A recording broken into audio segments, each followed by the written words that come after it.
SSC পরীক্ষা 2026-এর ফলাফল প্রকাশের নতুন তারিখ প্রকাশ হয়েছে এবং শিক্ষা বোর্ড থেকে বিষয়টা জানানো হয়েছে। এই ভিডিওতে সর্বশেষ আপডেটটা তোমাদেরকে জানাবো। যারা রেজাল্টের জন্য ওয়েট করে আছো, জেনে নাও যে কত তারিখে তোমাদের রেজাল্ট পাবলিশ হবে।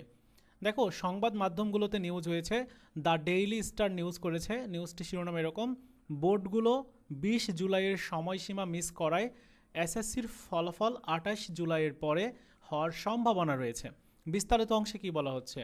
এবছরের মাধ্যমিক স্কুল সার্টিফিকেট অর্থাৎ এসএসসি সমমানের পরীক্ষার ফলাফল 28 জুলাইয়ের পরে প্রকাশিত হওয়ার সম্ভাবনা রয়েছে, কারণ শিক্ষা বোর্ডগুলো পূর্ব ঘোষিত 20 জুলাইয়ের মধ্যে প্রক্রিয়াটি সম্পন্ন করতে পারবে না।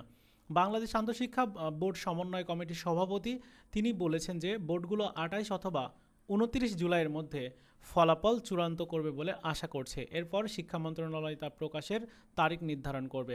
অর্থাৎ 28 এবং 29 জুলাই এই 2 দিনের মধ্যে ফলাফল প্রস্তুতির জন্য তারা ঠিক করবে, মানে ফলাফল কমপ্লিট করে ফেলবে। এরপর শিক্ষা মন্ত্রণালয় তা প্রকাশের তারিখ নির্ধারণ করবে। এখন যদি রেজাল্ট তৈরি হয়ে যায় তাহলে 2-1 দিনের মধ্যে রেজাল্ট দিয়ে দেবে।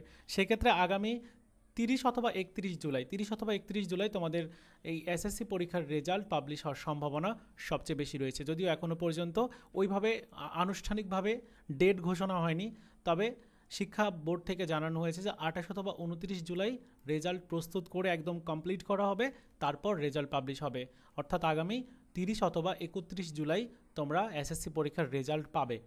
রেজাল্ট কিভাবে চেক করতে হবে আমি ব্যক্তিগতভাবে তোমাদেরকে দেখিয়ে দিব, আর রেজাল্ট প্রকাশ হওয়া মাত্রই সেই বিষয়টাও জানাবো।